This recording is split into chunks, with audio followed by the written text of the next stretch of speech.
CJ Roy ಆತ್ಮಹತ್ಯೆ ಪ್ರಕರಣಕ್ಕೆ ಸಂಬಂಧಪಟ್ಟಂತೆ ಇಡೀ ದೇಶದಾದ್ಯಂತ ದೊಡ್ಡ ಮಟ್ಟದ ಸಂಚಲನಕ್ಕೆ ಕಾರಣ ಆಗಿದ್ದಂತ ಆತ್ಮಹತ್ಯೆ ಕೇಸ್. ಹಂಗಾಗಿ ಇದನ್ನ ಗಂಭೀರವಾಗಿ ಪರಿಗಣಿಸಿದ್ದು ಎಸ್ಐಟಿ ಹೆಗಲಿಗೆ ಇಡೀ ಪ್ರಕರಣದ ಜವಾಬ್ದಾರಿಯನ್ನು ವಹಿಸಲಾಗಿದೆ. ಜಂಟಿ ಪೊಲೀಸ್ ಆಯುಕ್ತ ವಂಶಿ ಕೃಷ್ಣ ನೇತೃತ್ವದಲ್ಲೇ ತನಿಖೆ ಆಗುತ್ತಂತೆ.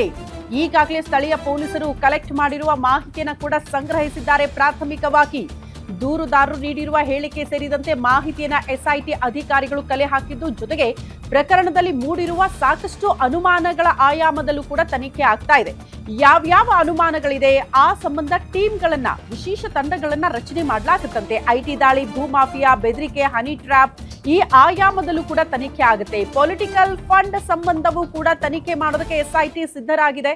ಹಂಗಾಗಿ ಸಿಜೆ ರಾಯ್ ಆತ್ಮಹತ್ಯೆ ಕೇಸ್ಗೆ ಸಂಬಂಧಪಟ್ಟಂತೆ ಮೊದಲ ಹಂತವಾಗಿ ಐಟಿ ಅಧಿಕಾರಿಗಳ ಕಿರುಕುಳದಿಂದ ಆತ್ಮಹತ್ಯೆ ಮಾಡ್ಕೊಂಡಿರಬಹುದು ಅನ್ನುವಂಥ ಚರ್ಚೆಗಳಾಗ್ತಾ ಇತ್ತು. ಇತ್ತೀಚೆಗೆ ಕೇಳೋದಕ್ಕೆ ಸಿಗ್ತಾ ಇರುವಂತಹ ಮತ್ತಷ್ಟು ಅಂಶಗಳು ಅಂತ ಅಂದ್ರೆ ಭೂ ಮಾಫಿಯಾ ವಿಚಾರಗಳು ಬೆಳಕಿಗೆ ಬರ್ತಾ ಇದೆ. ಅದ್ರ ಜೊತೆಗೆ ಅನೇಕ ನಾಯಕರಿಗೆ ಚುನಾವಣಾ ಹೊತ್ತಲ್ಲಿ ಅವರು ಫಂಡಿಂಗ್ ಮಾಡ್ತಾ ಇದ್ರು ಅಂತ.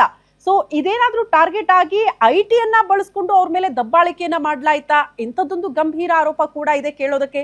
ಹಂಗಾಗಿ ಎಲ್ಲ ಆಯಾಮಗಳಲ್ಲಿ, ಎಲ್ಲೆಲ್ಲಿ ಯಾವ ಆಯಾಮದಲ್ಲಿ ಅನುಮಾನಗಳಿದೆಯೋ ಅಷ್ಟು ಆಯಾಮಗಳಲ್ಲಿ ನಿಷ್ಪಕ್ಷಪಾತ ತನಿಖೆ ಆಗಬೇಕು ಅನ್ನೋ ಕಾರಣಕ್ಕೆ ಎಸ್ಐಟಿ ತಂಡ ಈಗ ವಿಶೇಷ ತಂಡಗಳ ರಚನೆ ಮಾಡೋದಕ್ಕೆ ಮುಂದಾಗ್ತಾ ಇದೆ ಅನ್ನೋದ್ರ ಡೀಟೇಲ್ಸ್ ಸಿಗ್ತಾ ಇದೆ.